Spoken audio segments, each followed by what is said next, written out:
सीधे रुक करते हैं सहारनपुर की रणभूमि का, जहां पर अखिलेश यादव संबोधित कर रहे हैं। शिक्षण दिया था उसको देख करके, और जितना समाजवादियों ने काम किया उसके आगे ये सरकार काम नहीं बढ़ा पाई। वो भी एक स्मार्ट सिटी थी। जब लखनऊ राजधानी स्मार्ट सिटी में कोई काम न हुआ हो, उससे पहले मैं गोरखपुर गया था। हमारे मुख्यमंत्री जी यहां भी आए थे, न जाने कौन सी बातें कह के गए। सरकार बनने के बाद उन्होंने कहा था कि गोरखपुर में मेट्रो चलेगी। इस बारिश में भी आइए पवार साहब आ जाइए। मैं बधाई देता हूं चंद्रशेखर जी को कि जो हमारे साथ जुड़ गए हैं।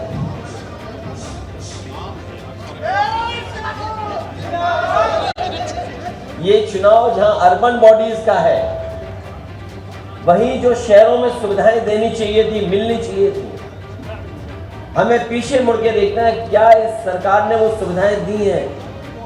ये स्मार्ट सिटी है, केवल नाम के लिए स्मार्ट सिटी है। क्या कूड़ा का निस्तारण ठीक हुआ? क्या नालियां नाले ठीक हो गए?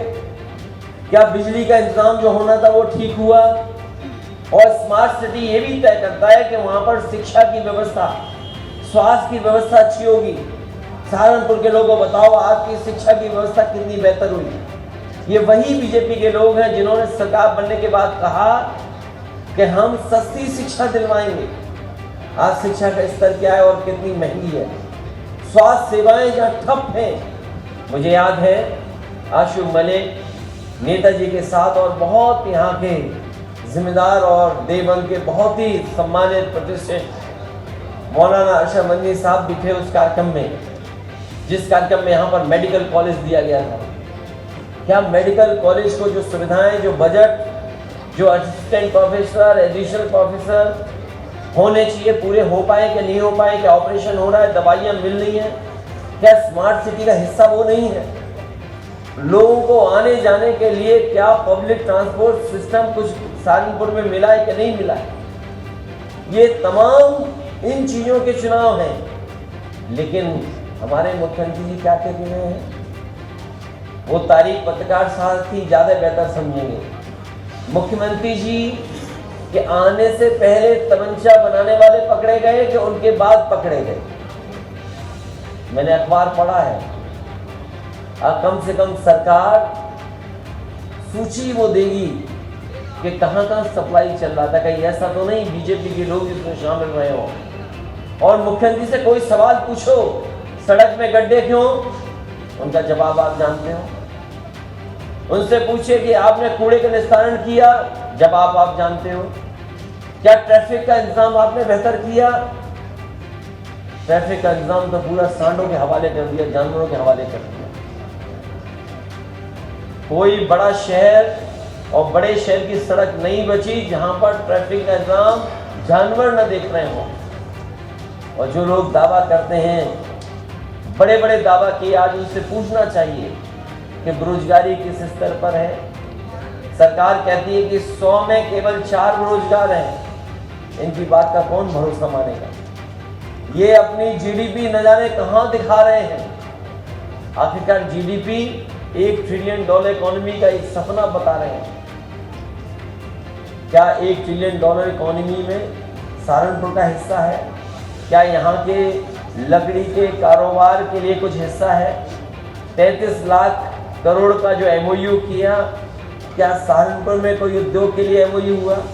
या जिनसे एमओयू किया वो क्या उद्योग लगाने जा रहे हैं, कारखाने लगाने जा रहे हैं? मुझे खुशी इस बात की कि सहारनपुर के यहाँ के कारोबारी, यहाँ के कारीगर, यहाँ के मजदूर अपनी मेहनत से, अपनी सूझबूझ से और अपनी काबिलियत से, अपने टैलेंट से यहाँ के कारोबार को जिंदा रख करके न केवल भारत में बल्कि दुनिया में अपनी पहचान बना रहे हैं। उनको क्या सुविधाएं दी मजदूर को, ये बड़ा सवाल है। इसलिए इस मौके पर मैं आपके माध्यम से सहारनपुर में जहां कहीं भी समाजवादी पार्टी के और गठबंधन के लोग लड़ रहे हैं, उनकी मदद करें।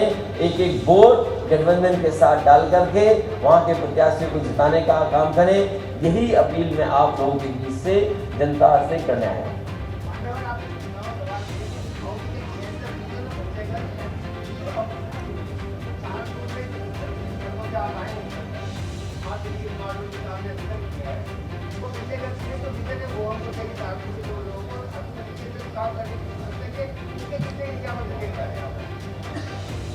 जो स्मार्ट सिटी है केवल नाम के लिए है। स्मार्ट सिटी में मानक क्या है और किन मानकों पर काम होगा। पब्लिक ट्रांसपोर्ट बेहतर हो, सड़कें अच्छी हों, ट्रैफिक जाम न लगे, स्वास्थ्य सेवाएं बेहतर हों, शिक्षा व्यवस्था बेहतर हो, बिजली बिना रुके आए, बिजली की दरें कम हो, महंगाई पे नियंत्रण हो।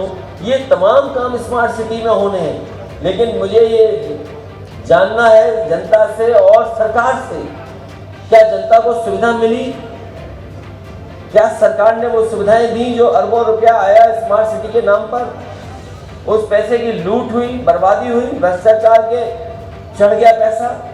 मुझे खुशी है इस बात की कि संजय गर्ग अच्छा काम कर रहे थे, उन्हें मौका मिलता और साथियों को मौका मिलता। सरकार समाजवादियों की होती तो विकास दूसरी तरीके से दिखाई देता। मैं ये चाहता हूँ एक बार चंद्रशेखर जी बोल रहे, फिर आप सवाल कीजिए।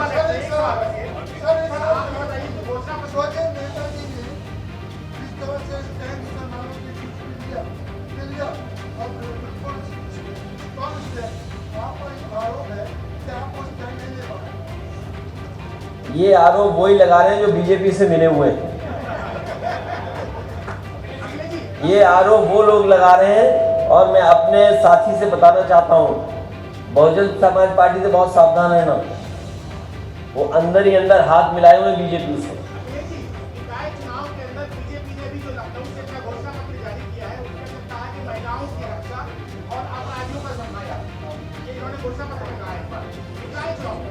देखिए, ये विषय निकाय चुनाव का नहीं है।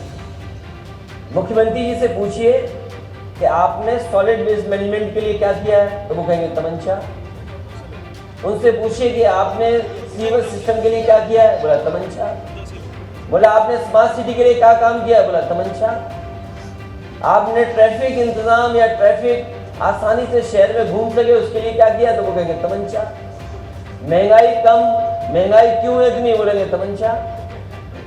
आप उनसे पूछिए कि आपने unemployment rate on the floor of house में कहा कि 4.2% है या 4.6% है, इसका मतलब 100 में केवल 4 बेरोजगार हैं। उनसे सवाल पूछो तो कहेंगे तमंचा। तो ऐसे मुख्यमंत्री से क्या उम्मीद करोगे? आपके बीच में आए, उनका भाषण मेरे पास है।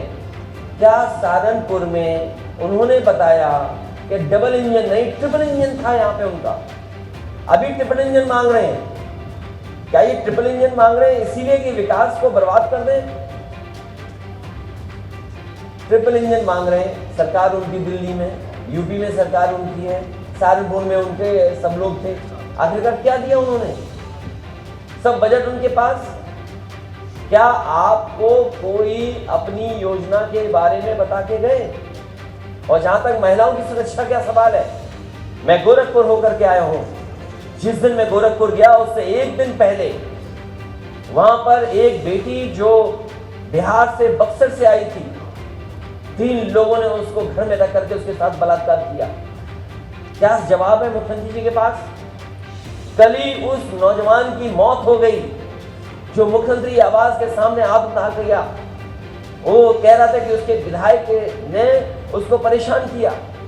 अयोध्या में वहां एक पुजारी अपनी जान दे दिया, आत्महत्या, और कह करके कि चौकी के वहां पर लोगों ने मुझे परेशान किया और पैसे लेकर के जबरदस्ती। क्या पैसा नहीं मांग रहे थे चौकी इंचार्ज? क्या बलिया में लाइव आपने नहीं देखा? एक व्यापारी सूदखोर से परेशान होकर के, और वो सूदखोर कौन थे? मुख्यमंत्री जी की पार्टी के लोग थे। उसकी जान चली गई, वो लाइव उसने जान दी व्यापारी ने। वहीं पर एक छात्र नेता जिसको पीट करके मार दी, उसकी जान ले ली बलिया में। क्या जवाब है मुख्यमंत्री जी के पास? कहते हैं लॉ एंड ऑर्डर बेहतर है। बताओ, एक माँ बेटी जिंदा जला दी गई वो बुलडोजर चढ़ा करके। एक ब्राह्मण समाज के उसका पिता अपनी पत्नी को और अपनी बेटी को जलते देखते रहा, कोई मदद नहीं मिली। और जब उसका बेटा उससे पहले न्याय मांगने गया था तो पुलिस ने उस सर्दी में उसको नंगा कर दिया था। ये लॉ एंड ऑर्डर की बात करेंगे और फिर दूसरों को माफिया बताते हैं।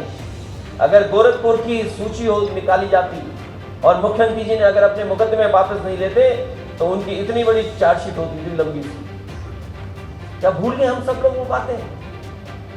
क्या मुख्यमंत्री जी ने मुकदमे नहीं वापस लिए? जो मुकदमे वापस लिए गए क्या वो मुकदमे किस बात के थे? क्या समाजवादियों ने लगाए थे मुकदमे उनके ऊपर?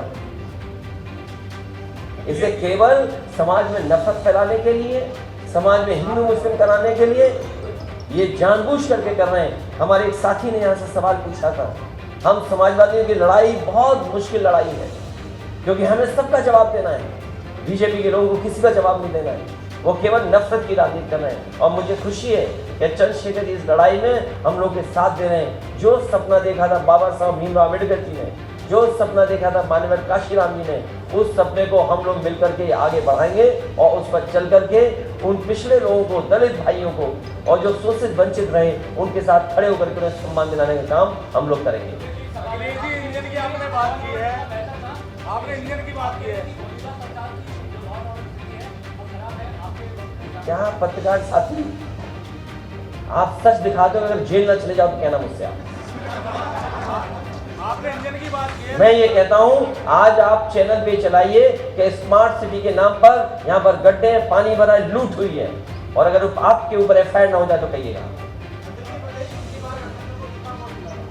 गठबंधन को बहुत वोट मिला था लेकिन बेईमानी से हरा दिया हम लोग। देखिए आप उलझाओ मत इस लड़ाई में, जो व्यवस्था है उसी से हरा करके ईवीएम हटाएंगे। आपने इंजन की बात की है, दूसरा इंजन और तीसरा इंजन सब रहने से पहला फेल हो जाए। तो मेरे